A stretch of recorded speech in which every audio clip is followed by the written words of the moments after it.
So as Master Chief Benno mentioned, this is kind of an unconventional way of receiving a charge, and obviously we've adapted through teams this year because of the circumstances. Typically, as you all know, you would go and seek out a chief from the mess, ask to sit down with them and talk with them and build a relationship. So, I know from my personal experience, some of the best charges that I've received was, when I sat down with somebody, we both talked about and exchanged our success, our struggle, and everything in between.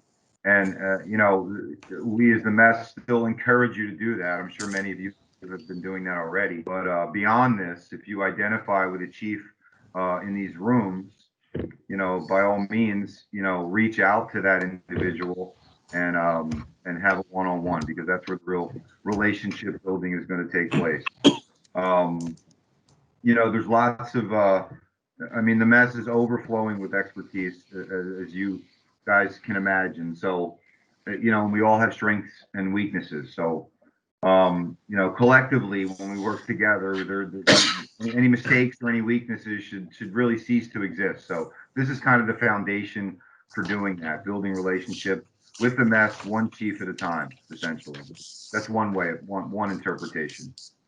So with that, and the way we're going to kind of operate this is that I'm just going to go down the list of selectees that I have, and we ask that you just introduce yourself, and hopefully you guys are prepared to either ask a question or seek some advice.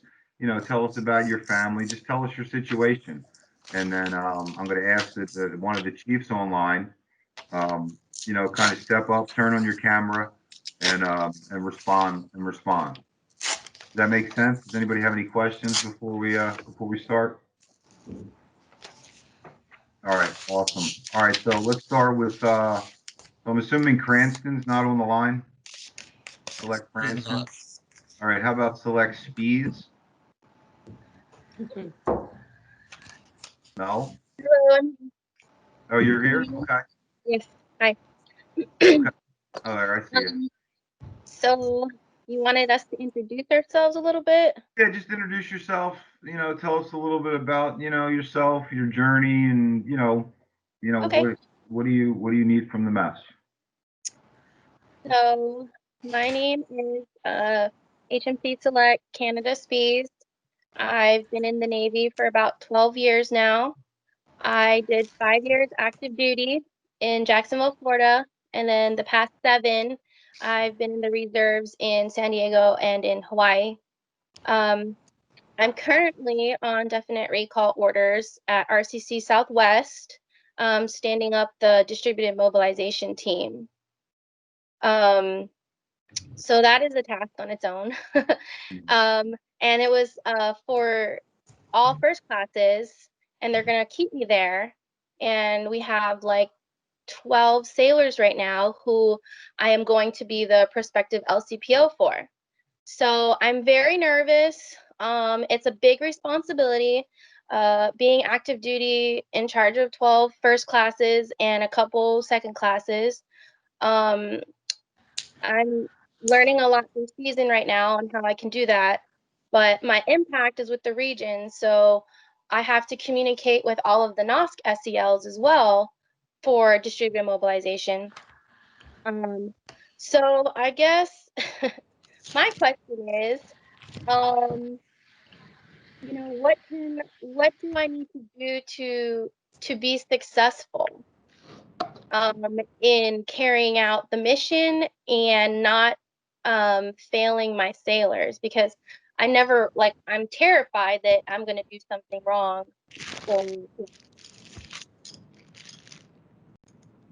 Okay. So, if I may, Yeah.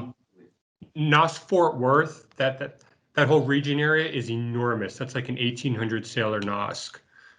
You don't know everything. You need to come to that realization. When we were first classes, we thought we were the bomb. We know everything. We've got it. Most of us have been down that road. I see you smiling because you were there. But I'm not the subject matter expert, but I know someone who is, or I might know someone who knows someone. And that is the power of the mess. You're a corpsman. You know all about saving lives. I get it. I'm a yeoman. I know about that much about what your job entails. So if I have a question, I'm going to reach out. And that is the mess is the world's largest fraternity. If you haven't heard that yet, you will, because you can pick up the phone and reach out to anybody, anywhere, any other chief, senior chief, master chief, and ask the question. I don't know what I'm doing. Please help me. Because there are no new problems. Sailors have been sailors for 200 some years. They've all done stupid stuff.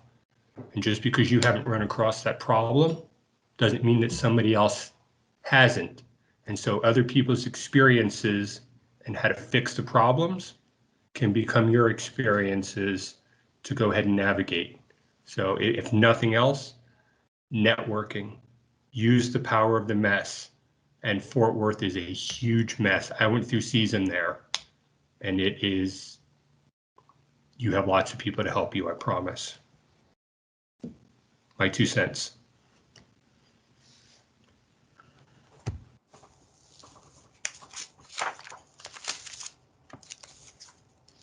Thank you.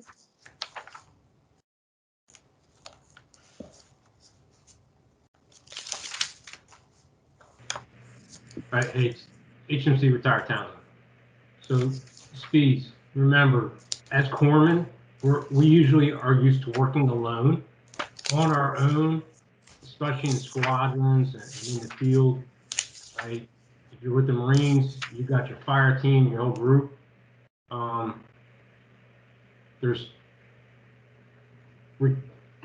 Joe will tell you, there's so many of us out there that have been there, done that, seen things that you're gonna be thrown up against. When you have a question, always say, you know what? Let me get back to you on that, and get back to them.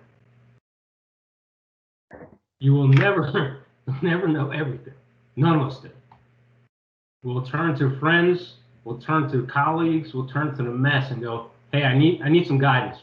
You ever had something like this? And if they didn't have it, I bet you they know somebody has. So never be afraid. But as corpsmen, we are known for being lone sailors. Right? You have to remember, you're never alone in the mess. Awesome. Thanks, John. Thanks, Select Speeds. Let's move on to Select Walker. You on the line? Select Walker? No. How about Courtney?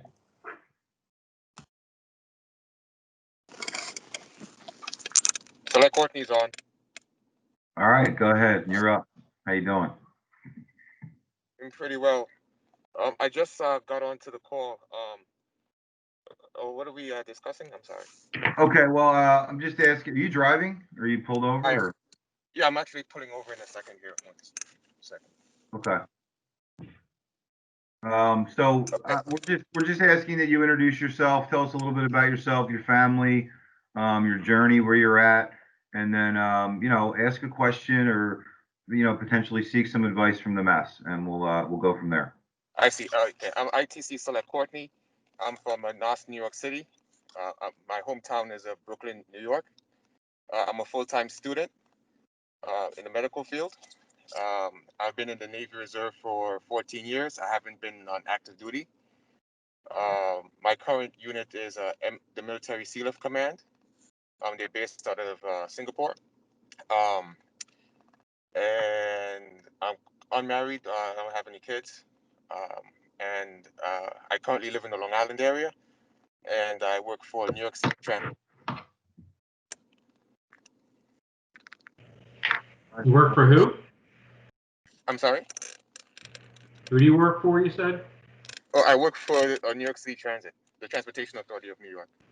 Oh, MTA. Bus driver or train operator? Oh, no, I work in the telecommunications division, so that they fall under buses. All right, bus dispatcher, all right. Yeah. One of the questions I had for the mess would be, how do I become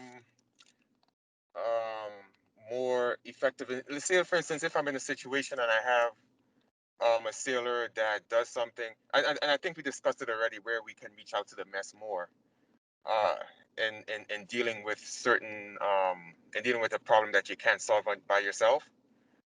But my other question is for Chief Seifert. Can you describe any challenges that you face that you'd like to share with us? You said Seifert, me? Yeah, copy, Chief. Yeah, absolutely. So let me introduce. I apologize, I didn't really introduce myself. I'm Senior Chief Seifert. I'm attached to VR-64 at Joint Base McGuire. I'm a reservist. I've been there about 20 years, and prior to that, I did 4 years active. So this April, I'm coming up on 24 years. So it's been a long journey. I know many times, throughout my reserve career, um, there was many times I thought about getting out, because my civilian job is pretty demanding. I work for the FAA and I'm on the road, every week, 100% travel basically. So, through the years, as my wife and I have, we have 2 kids. One just recently moved out, graduated college, moved out, and I have a 19-year-old who's in his first year of college. So many of the challenges I faced was balancing my my civilian career with my, Navy responsibilities. And, I came to terms that, there were times throughout, my journey where I had to take a time out because I was always kind of pressing, full on the gas pedal. So, I had to take time outs and step away and just do my normal drill weekends, don't do a whole lot of additional stuff and things like this. Is just my, obviously my personal, experience. But so because there were times like I'm done, I'm out of the Navy, this is before I made chief or anything. And I'm glad that I came to terms with the fact that I just needed, some time away. Not completely, but just to take a time out, just to get a breather, take care of the family, take care of the civilian job.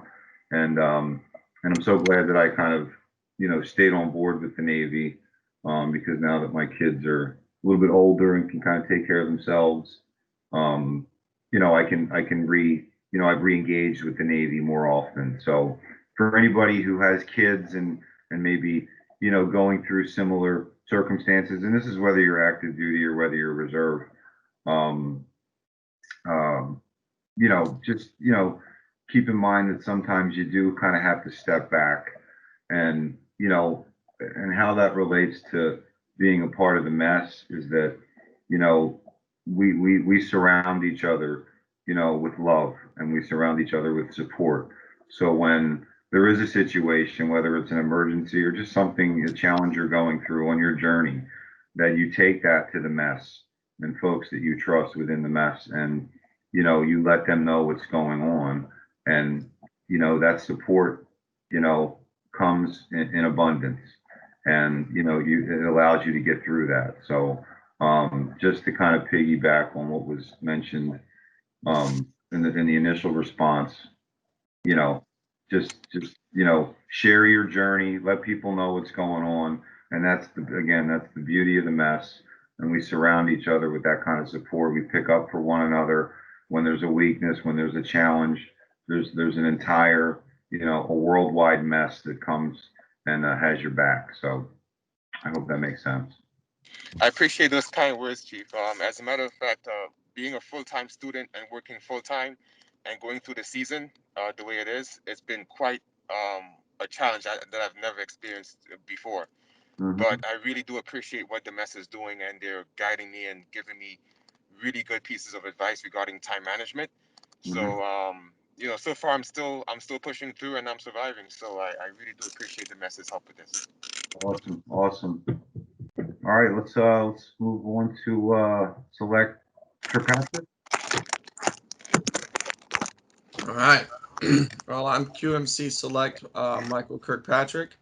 So I've been in the Navy for 14 years, a little over, and I've actually been an AC for the vast majority of that time.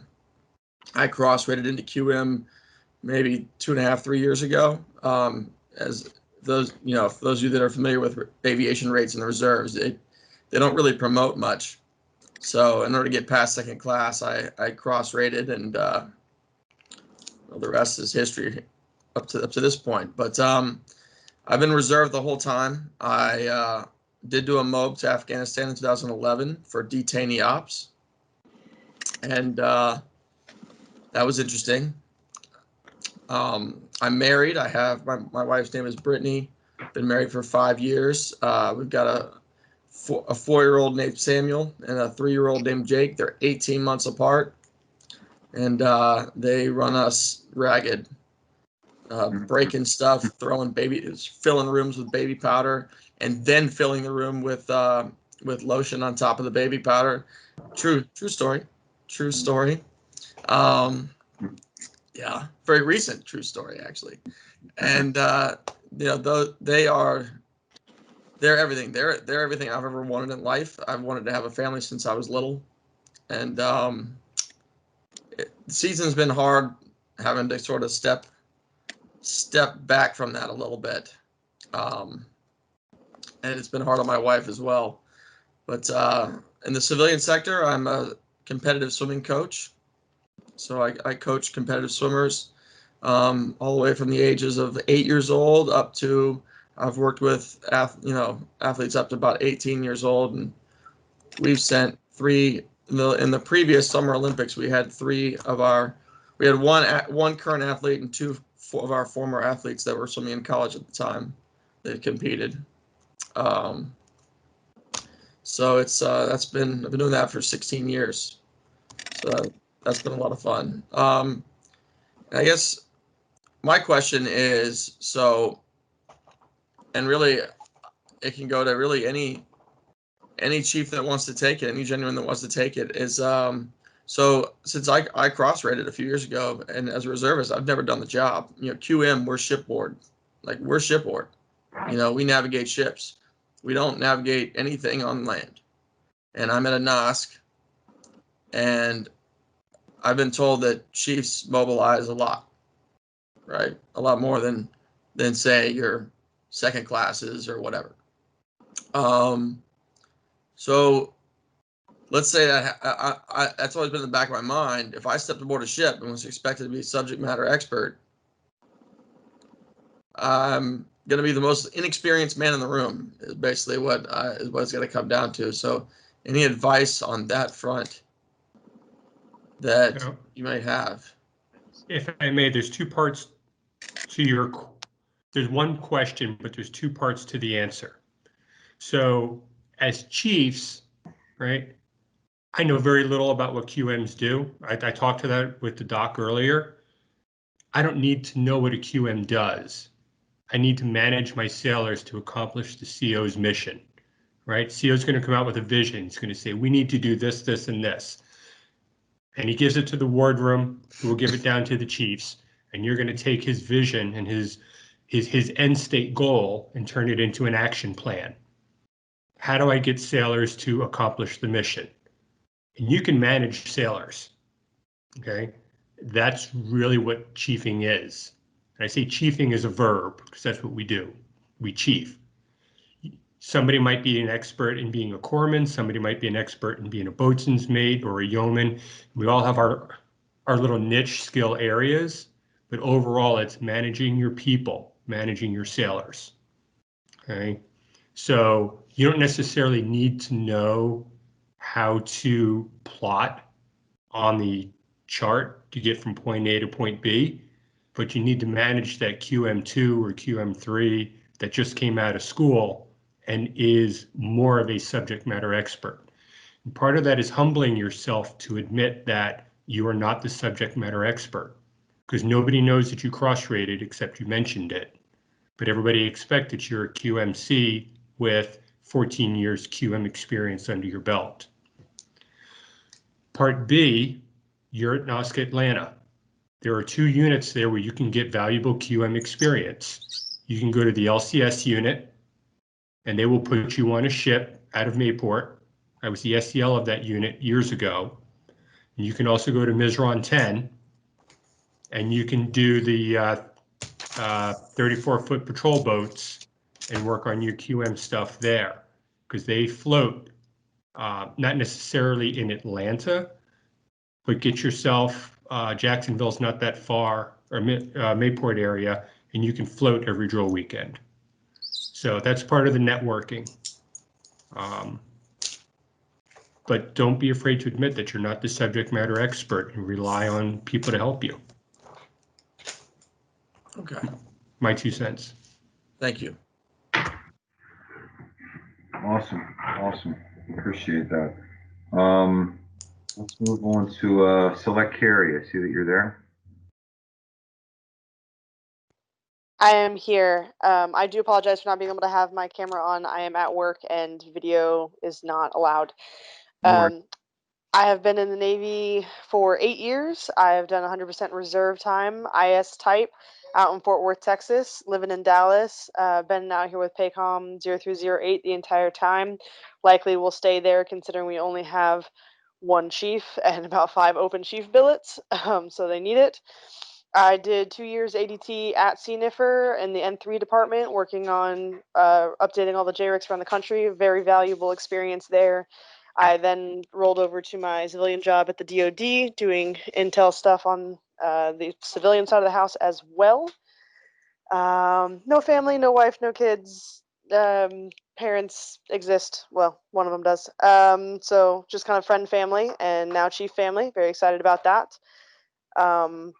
So my question to the mess is, what do I do with JOs? How do I approach them? How do I help them learn? I know that we have about 5 JOs, like ensigns in my unit, and I know that the brand new senior chief, Jennifer Swilinski, really wants us to like really start integrating them, and I'm not really 100% sure how to go about that, being one, a new chief, and just in general. Do I treat them at the level of an E5 because they don't really know what they're doing, or because they've had education? Do I rack them up to an E6? Like, how do I go about that? Hey, this is Master Chief Moore. I'll take this one. This one's near and dear to my heart. As you mentioned, JOs, right? That is a charge of the chief to take care of your JOs and to train and guide them, just as it is your junior sailors.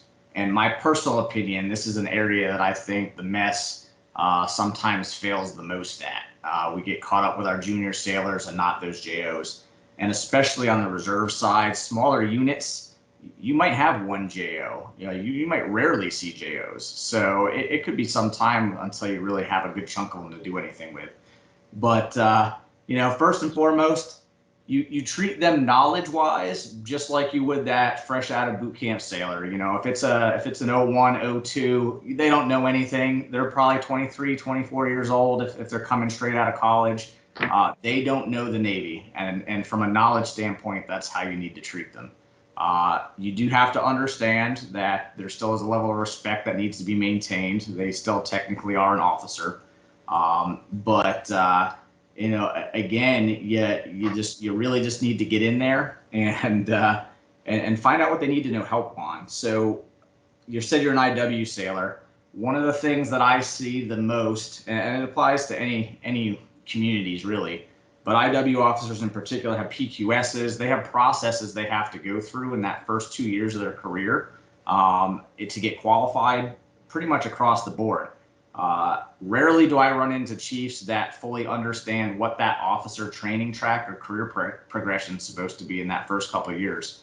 So for you personally, you should get smart on what those sailors, what those officers are going through, because how can you give them guidance and push them in the right direction if you don't even know what the requirements are? And that's an issue that I see a lot of times on the IW side, is not having that knowledge. So first, make sure you have the knowledge so that you are guiding them in the correct direction. And then, the caveat that I'll say to that in general is training these officers now is hugely important for down the road. Just like not every sailor will make chief, not every junior officer will be a skipper, but they do you will get a certain amount that'll be skippers, right? And the last thing you need, I've ran into them myself, you run into 05s and 06s who absolutely hate the chief's mess, diss the chief's mess, disregard the chief's mess, and it just causes problems for everyone. And if you take the time to sit down to them and they're willing to talk to you about the why, every time I've ever talked to an officer that's had that attitude, it's because they had some sort of negative experience when they were a JO with the mess. So, with that, I just kind of foot stomp. It is important to get in there, provide that same sailorization training as you would with a junior sailor. Know what the officers are supposed to be doing for their own career track so you can guide them in the right direction there, and make that positive impression of the mess so that when that JO is a skipper, they think the Chiefs mess is the best thing out there. So that's kind of my spiel on the JOs. Appreciate it. Hey, Thank you, Master Chief. Can I jump in behind Master Chief and add something to that, please? Hi, I'm HMC Shantae Hobie. I'm out of the same NOSC as Master Chief. I'm currently on active orders at US Transcom, which is a COCOM. And I work with a lot of officers. The majority of who I work with are officers. One of the things that I will honestly say that I've learned since being at Transcom is it's not just Navy officers that you're training. There's the Air Force, there's the Marines, there's the Coast Guard, there's the Army. And believe it or not, they depend on us heavily for guidance. On a daily basis, I have an officer from a sister branch come to me and ask me for something. So, it behooves you to know your sister branches, know their ranks, and just get to know your officers. That's a huge thing. If you take the time to know your officers and establish a relationship with them, things will go much smoother, not just for you, but for them, and in the long run for your junior sailors. And don't forget your Mustangs, because you will have some officers who were once chiefs. So make sure you know who those individuals are, because they will be valuable assets to you. So make sure you know who your Mustangs are. That's all I have. Yeah, and I'll just say real quick that definitely foot stomp you approach them, because they're probably more afraid of you, and the odds of them coming to reach out to you is a lot slimmer than your opportunity to go and find them. One last thing, Chief Anglokowski here. I just finished a 2-year tour at Officer Development School up at the Naval War College. And one of the things that we really pushed is the building the officer-chief relationship. So these are your doctors, your nurses, your intel types, your CBs. We really push building that relationship. So if you have direct commission officers coming to you anywhere in the last 2 to 3 years, the schoolhouse is absolutely pushing. The junior officers are going to rely on the mess to help get them through at least their first 4 to 6 years until they get their feet wet. They want to know what we know. They want our knowledge. They want to know how to lead their sailors, and they're going to rely heavily on the mess to teach them how to go and something simple as conducting quarters. They want you to talk to them, so please do. Yeah, that's. I mean, we could talk about this for an hour easily. It's such an important conversation. I've been at the same command for 20 years, seen different. I've seen chiefs come and go, skippers come and go, and if you walk into a command or a unit, you immediately can feel the culture of that unit. The chief's mess is what drives the culture, whether it's positive or negative, right? And if there's a negative vibe in the chief's mess, there probably isn't a good vibe between the wardroom and the chief's mess. So such a great. I mean, it's foundational, like was mentioned. I mean, we just get to know these JOs, and like was mentioned, they depend on us. I mean, all branches, all across the board. So such an important conversation. Please continue that conversation with beyond this room right now. But awesome. All right, let's move on. Select Taylor. How are you? Yes. Hi. How are you? Good. Let's see. Hold on. Let me turn my camera on. I was getting ready to walk out the door. So, Chief Select Taylor. I'm an LS. I've been in for 19 years. I was stationed in a whole lot of places. I have 2 children. I joined late in the game, so I was 28 when I joined. 28 when I joined. In 19 years, 2 children. One is 27, and then I started over again. So the other one is 10. So the love of my life.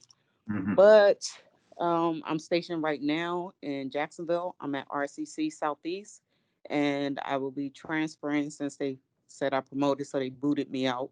So, so now I will be going to Reservoir out in Norfolk. So Okay. some of the questions that I have for you is, with the fact that I told you I joined when I was, a little more seasoned, a little longer in the tooth, Mhm. a lot of these individuals now are coming in, and it's like, Lord, I was already in the military when you were born. So Yeah. my question to you is, sometimes there is a big gap, I guess, between the way we were brought up and the way that they're brought up. So so it's 2 questions. How do you deal with that big age gap? And two, the other question I have is, what is your most memorable experience since you've been a chief, whether good or bad, and why?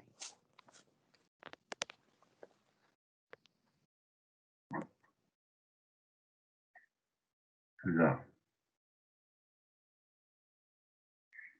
Mess. What you got? So- All right. Since someone spoke up, I will real quick. From the age gap side of the house, I've done training on this. There's a lot of research out there. It's an incredibly interesting topic. It's basically generational leadership, and go Google it, go look it up. There's some really good stuff there, but they've pretty much broken down what types of communication types, what kind of motivators are common. So nothing's a one size fits all, but what's common across the different generations, from baby boomers right up to Gen Zers. And understanding what's already been psychologically put out there with a lot of money and research, and knowing that, hey, what gets the baby boomer doing something is different than what gets that Gen Zer doing something, and understanding the differences and preferences in communication styles, whether that's the face-to-face communication, the text messaging, social media, whatever it might be, is a good start in trying to understand, how you work with a team that's diverse across the generational gap. So, you might have tasking and you've got 2 or 3 generations in your work center. Knowing some of the preferences of those people you might see yourself being more successful when you dole out assignments. And again, understanding motivators. Some people want that recognition, that award, that SOQ write up or whatever it is.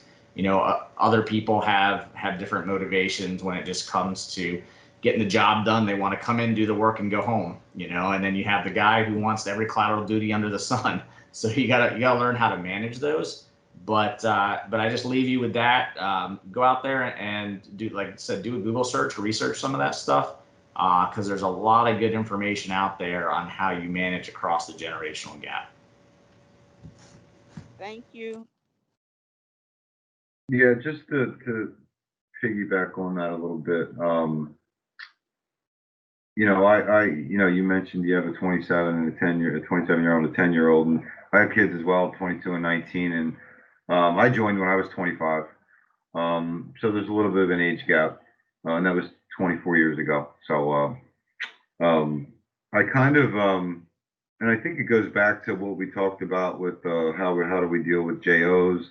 I mean, I think it's the same across the board, that we kind of treat everybody, the same. Like, we're consistent about our behavior. Like, when we're consistent with our own behavior, and we're disciplined and we respect folks, I think that's a very good start to how we do business, and obviously that's going to lead to the success that we'll have individually or as a team.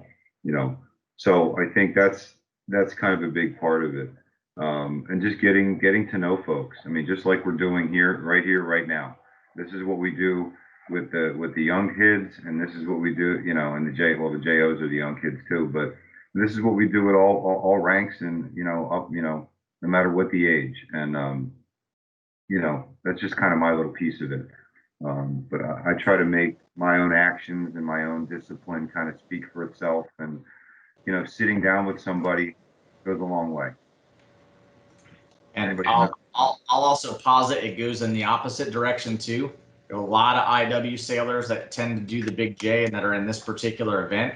You're talking folks that are making chief at 7, 10 years in the Navy.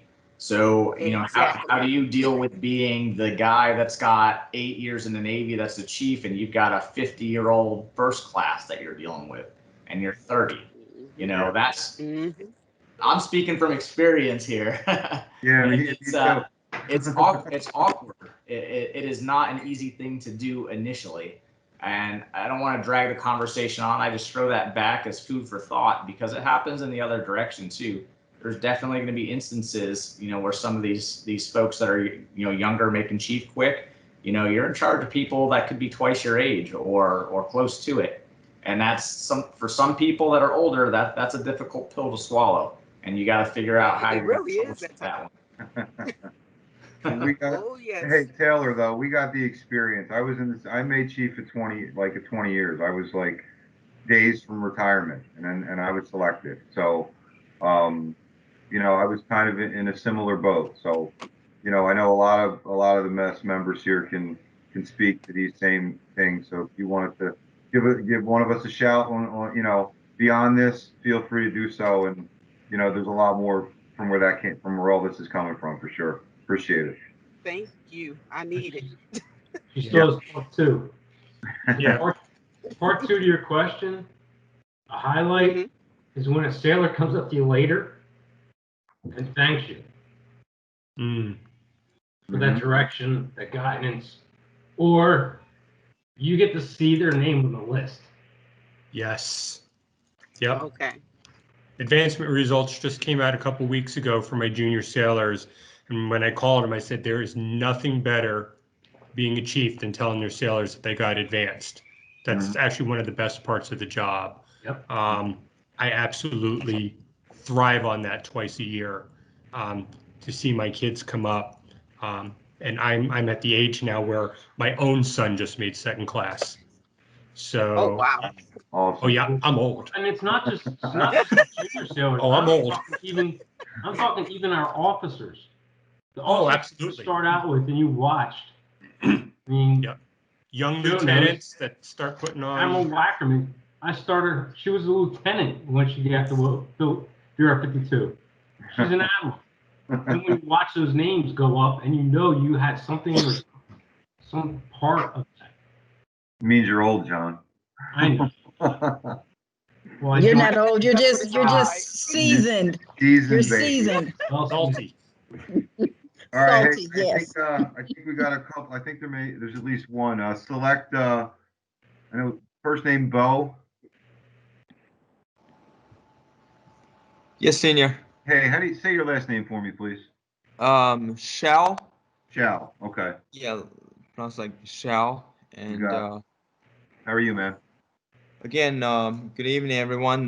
My name is PSC Select Shao from Nassau, Long Island, and I've been in Navy for 12 years so far, and you know, been to including 4.5 year active duty time with the Eisenhower. So I did 3 deployments to, you know, every time to the Persian Gulf with the Ike, and then I separated from active duty, had a half-year gap and joined the reserve, and then in last year, 2 years ago, from 2008 to 2009, I was mobilized to Iraq. First time boots on ground. It was totally different experiences, which I learned a lot.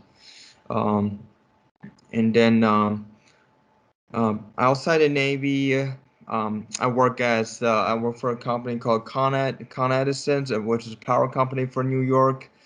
As an electrical technician, you know, my daily job involves in testing all the power line protective equipment. For instance, you know, big transformers and circuit breakers. All kinds of relays, electromechanical relays, microprocessor relays, with, you know, dealing with digital stuff. And we also sometimes would test out telephone lines out, and, you know, audio tone lines and fiber optics, all kinds of stuff. Interesting. So myself, I'm 35 years old and, single, no kids.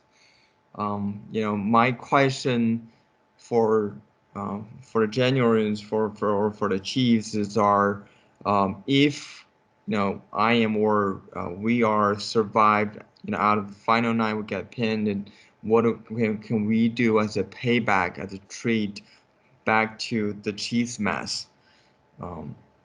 Yes. John, want to take that? I would say on that one, being the old guy in the room, never stop giving to the mess, because the mess will get back. What you give is what you get, because we're always going to be there. And if you do screw up, trust me, the mess will hold you to it and learn from it. You will screw up. We all have. We all do. We all do. The mess is always there. Yep. The mess is there to give us course correction, get us back on track, down the right path. That unity service navigation, right? We are united together as a mess. We serve both our junior sailors, junior officers, and the entire chain of command. And the navigation is going down that path because we can't do it alone. You will fall off course. I promise you. Between now and final night, and a year from now, and 2 years from now, something's going to happen, and we rely on our brothers and sisters to bring us back into the right path. But you have to trust the mess. Everything we do, there's a trust factor. And this is my first year with the Big J. And they said earlier, there's at least 100 genuine chiefs out there. I know 2 names that are on the list out there. But I know now that I can pick up the phone and call any one of these guys or drop a text if I need help with something, and they're going to be there to lend a hand in any way that they can. And that is the biggest power of the mess. And just knowing that it doesn't matter where you are in the world. I mean, I know right now I can go and probably instant message somebody who's in Yakuza right now. Mm-hmm. And get an answer. Yep. Or just to say hi. And that's even on the retired side. Yep. So it's stronger than you actually will realize until you're in there. Mm-hmm. And you have to call somewhere in the world, because my previous command was before I was active duty for 4 years, ADSW in DC. The second command was Naval History and Heritage. I had all the Navy. I was all the Navy museums. The one prior to that was NAVC, in charge of all medical readiness around the world. I could pick up a phone and call a Master Chief in Hawaii at the yard and go, "Yo, Gary, dude, we got some problems with some of your LIMDUs. We need to get them folks over to medical." And he'd be like, "All right, give me the list. I'm on it." Mm-hmm. Yep. It's that simple. Yeah. Amazing. So recently I had an issue. My son is, he's Air Force and he's stationed in Nebraska. And his wife left him, and he had been in an accident and didn't have transportation or anything to get around. And I couldn't get leave to go help him. So I put out a request to the mess and said, "Hey, is there any brothers or sisters stationed in or near Offutt Air Force Base?" The response that I received back from my brothers and sisters in the mess was overwhelming. The outpouring of support that I received for my son was so overwhelming. I couldn't believe it. And this was sight unseen, having never met any of them. And I mean, they helped him until I could get there to help him myself, get back on his feet and everything. So this is what the mess brings. it is worldwide. And if you are in need, they will help you. All they ask is you take care of your sailors and you give back to the mess when needed. And I'll be the first person to tell you, when I was going through season, I hated it. I hated it. But once I was accepted and a part of the mess, ask me how involved I've been. Every single thing that I can participate in, I do, because I love my brothers and sisters and I love the mess and what we represent. And I love that we are so strong worldwide and everyone knows what the Chiefs mess is capable of. And as long as you remember that and you take care of your sailors, you'll be okay. Here's the other thing about when we say our sailors. Our sailors is every sailor. Yes. Okay? Yes. I don't care what command you're from. Yes. When I was at DC, I had the junior corpsmen coming to me, asking me questions because they weren't comfortable going to their own chief. Yep. Because they And knew you're gonna run into people in different places. I know, currently hey, Chief, mentor. can I talk to you? I got a question. I need some help. And I hate to tell you, I actually had to go to a couple of those our brethren and go, dude, get your head out your ass and help your sailor. And if you don't like that your sailor's coming to me, it's your fault. They're not willing to come to you, but they're willing to come to me because they know I will do something. Be that chief. Be the one that they want to come to, no matter what command you're at. Exactly. Oh, by the way, if they're screwing up and they're not from your command, be the chief that stops them. Go, hey, you know you're not doing something right here. Fix it. Out and out instruction, such and such. You might want to go and self-correct. Yeah, we're coming up on time. I think we might have one more select on the line still. Select Rodriguez, are you there? Yes, I'm here. Hey, how are you? Good evening, HMC Select Rodriguez. I grew up in New York City. I drill at Fort Dix now. I've been in 18 and a half years, all reserve time, all corpsman time. I love being a corpsman. On the side, Best rate in the Navy. Sorry? Best rate in the Navy. I agree. I am a criminal investigator for the Westchester County District Attorney's Office. I've been in civil service for 19 years. So I'm at the bitter end of both careers, if I choose to, most likely not, realistically.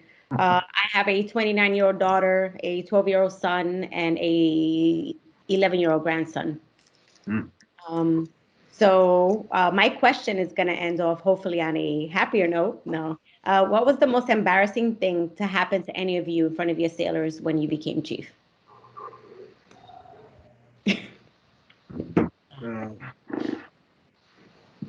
Whoa, that's a good question. I guess I'll speak. Hi, I'm Chief Bear from DIA 1194 out of Los Alamitos.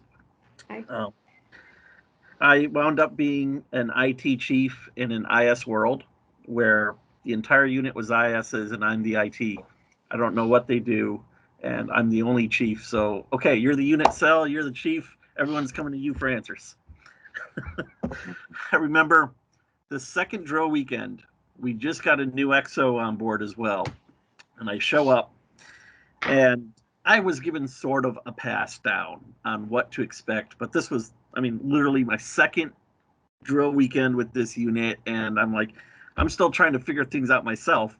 Yet I got to be there to mentor and lead all these other sailors. And we all lined up in formation for morning quarters, and we drill on Friday, Saturday, Sunday. So here it is. It's Friday morning. It's like 07:30. I'm just sort of waking up, getting there. Okay, I got to be the chief now. CO comes up to me while I'm in formation. I do it about face to say, sir, O and I, whatever here accounted for or something to that effect. And I totally butchered it. Just totally butchered it right in front of the CO. I bumbled. I said, and he sort of smiled at me, laughed, said, "Not awake yet, Chief, huh?" Like, no, sir. My relief, Have sir, my coffee. said, "Yeah, you're relieved," and I went back into formation. But yeah, you're gonna make silly mistakes like that sometimes. You're learning. The only way you're gonna go about getting better is learning and repetition. So when you have a hard time doing something properly, just keep doing it. Evals, for example, if you're not good at writing evals, just keep writing evals. You'll get better. Quarterly award packages, not good at writing those, keep doing them. You'll get better at them. The more you do, the better you get at it. There you go. Awesome. Thanks, Mike.